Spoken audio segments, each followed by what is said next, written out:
This is a lesson on outlining essays, the typology of academic essays, a quick guide to the process of outlining academic essays across different genres. Hi, my name is Chad, and in this lesson I will teach you the basic generic outlines of 6 distinct essays and help you to recognize their differences so you can more easily create and adapt outlines of your own. So what comes first, the outline or the essay? Oftentimes, student writers outline after they write to fulfill the outline or storyboard portion of an assignment. However, an outline is intended to guide writers in the drafting stage of the writing process, offering a proposed course to follow or a generic template of expected features that writers must be sure to include. Outlines are not straitjackets, however. Instead, they are meant to be fluid and adaptable as research and writing prompts the writer to make adjustments and reorganize the structure of the essay. Outlines codify the expected generic features of various essays, even though the form and arrangement of these features can be adapted to allow for the writer's own style and creativity. To help us better reap the benefits of outlining, let's look at some generic outlines of several different essay types. Writers of research essays generally structure their research essays in 4 sections according to the acronym ICCC: Introduction, Counterarguments, Core Argument, and Conclusion. This outline is perhaps the most important outline for you to master because all other outlines can be derived from this one. With only a few changes, you'll be able to turn this outline into outlines for dozens of assignments. Let's quickly try to understand the structure of the outline so that you can better retain it and adapt it for other essays. Notice first, under the I section, the introduction, all the essays we will look at together start with a prelude. The focus of the prelude is to engage your readers and capture their attention by transitioning them into the topic in a way that makes readers see the significance or relevance or intrigue of the topic. All academic writing is in response to a question of some kind. Writers of research essays need to identify a research question, the question about a topic or text that drives you into a closer examination of that topic or text for a coherent answer. Because research writing is a problem-solution genre, research writers must also identify the unsolved problem or gap or issue that the essay intersects with and sheds some light on. Once they've done this, writers of research essays must survey what other scholars have said about the question and problem in a brief literature review. Then, as with all academic essays, writers should argue a clear thesis in response to the question and the problem, and then map out the answer for the readers in an advanced organizer. Second, notice the next section, the counterarguments.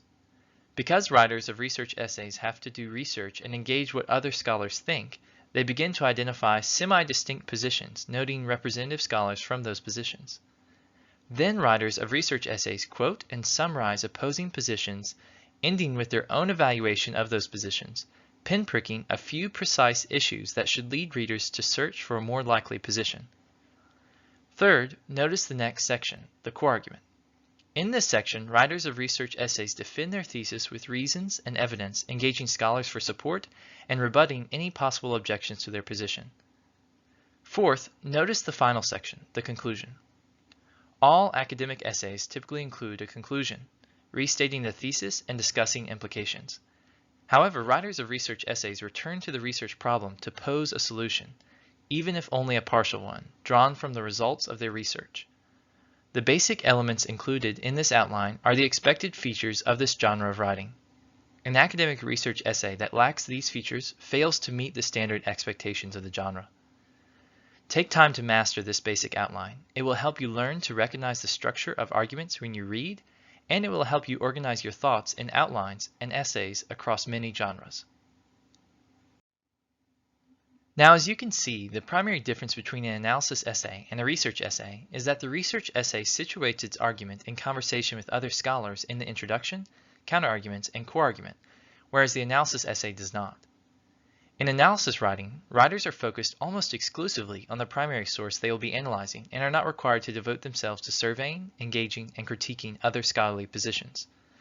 Note that the major differences between an analysis essay outline and a research essay outline is that analysis essays drop the literature review in the entire counterargument section. Writers of analysis essays remove these two features because they do not have to focus pages of their attention on other positions. If you've memorized the generic outline of an academic research essay, then just remember that analysis essays focus primarily on analysis and not scholarly research. Therefore, analysis essay outlines tend to drop sections on other positions, leaving analysis essay writers with an ICC structure: introduction, core argument, and conclusion. Position papers look a lot like miniature academic research essays. Usually substantially shorter, position papers tend to only make a few modifications to the generic academic research essay structure. Writers of position papers omit a research problem, since their goal is not to find and solve gaps in the field. Instead, they insert an exigence section wherein they identify what motivates their writing about the particular topic. Besides a few terminology differences, such as opposing positions instead of counterarguments and your position instead of core argument, position papers tend to reduce the length of their counterargument section and insert a short but separate objections section after the core argument. Other than these minor changes, position papers are essentially simpler, shorter research essays with an ICCOC structure: introduction, counterarguments, core arguments, objections, and conclusion. If you've mastered the generic structure of an academic research essay, then the position paper will be an easy transition. The structure of theological integration essays is identical to that of academic research essays. The only major differences concern terminology and application. Theological integration essays often use refutation or theological perspectives to talk about counterarguments, and confirmation or theological position to talk about the core argument. Yet besides a few minor terminology differences, theological integration essays tend to lengthen the conclusion by several paragraphs with theological integration and application, which focuses on applying your research to various aspects of life and ministry. Theological integration essays follow the ICC bigger C structure with an introduction, a counterargument section, a core argument section, and an extended conclusion. If you've mastered the generic structure of an academic research essay, then the theological integration essay will also be an easy transition. The structure of personal counseling theory papers primarily differs from the structure of academic research essays because it omits the literature review and counterargument section, and because it exclusively focuses on the core argument. Personal counseling theory essays also replace the research problem with a few sentences devoted to placing the theory within the context of the development of counseling. In the core argument section, writers of personal counseling theory papers argue their position on presuppositions, epistemology, anthropology, and practical ministry, supporting their argument with reasons and evidence. This core argument section is often called the theory proper, since the body of the essay is your counseling theory, written as a manifesto that argues your position. Personal counseling theory papers follow a simple ICC structure: introduction, core argument, and conclusion, with 4 genre-specific subsections in the core argument section: presuppositions, epistemology, anthropology, and practical ministry. The structure of a biographical essay primarily differs from the structure of academic research essays because it omits the literature review and counterargument section, and because it exclusively focuses on the core argument. Biographical essays also include a couple sentences on exigence or context identifying the figure's place in scholarship today and throughout history. In the core argument section, writers of biographical essays argue their thesis about the historical figure's contributions through 4 categories: childhood and education, external influences, theology and philosophy, and legacy to the church or world, supporting their argument with reasons and evidence. Biographical essays follow a simple ICC structure: introduction, core argument, and conclusion, with 4 genre-specific subsections in the core argument section: childhood and education, external influences, theology and philosophy, and legacy to the church or world. All of the essays we have walked through share 3 things in common: an introduction, the core argument, and the conclusion. That is why all the acronyms contain an I and 2 C's. The academic research essay, as the base outline that you should master, follows the ICCC structure with an introduction, a counterargument section, a core argument section, and a conclusion. The analysis essay drops 1 C, the counterarguments, and follows an ICC structure with an introduction, a core argument section, and a conclusion. The position paper reduces the length and depth of the first C, the counterargument section, and often adds a short but separate objection section, leaving I, little c, big C, O, big C structure, with an introduction, a counter-argument section, a core argument section, an objection section, and a conclusion. The theological integration essay extends and deepens the conclusion section with theological integration and application, and follows the I-C-C bigger C structure with an introduction, a counter-argument section, a core argument section, and an extended conclusion. The personal counseling theory essay drops the counter-argument section and follows an I-C-C structure with an introduction, a specialized core argument section, which is the primary focus, and a conclusion.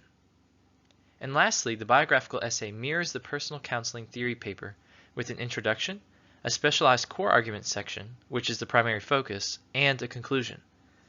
Notice how similar each of these assignments are, and how with just a little reflection you can adapt the base structure of an academic research essay into 5 other essay types. Now that you are familiar with the generic outlines of common essay types, let's consider some general information about outlines that may help answer lingering questions you may have. So what exactly is an outline? An outline is an organized map that plots the course of your draft and the interrelationship of points in your draft. An outline is also a template that provides you with the generic form of the essay type and skeletal structure. As maps and templates, outlines are enumerated according to a consistent pattern to organize and order ideas. Outlines typically fall within one of 3 styles. The topic outline consists of enumerated lines of only a few words or a short phrase.